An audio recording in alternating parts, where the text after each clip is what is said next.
жалғаулары арқылы өзгеру не деп айтамыз? Зат иесінің септері.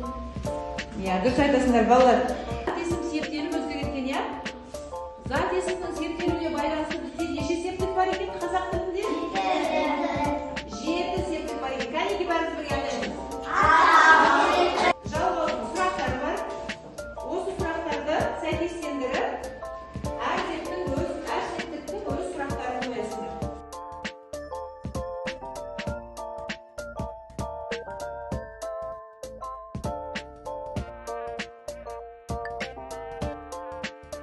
Зат есім 7 септікте септеледі екен, иә?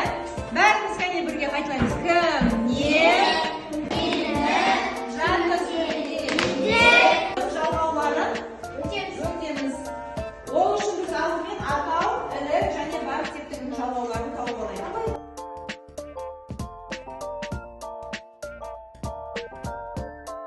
Балалар, біз атау септік, ілік септік және бар септігін өттік, иә?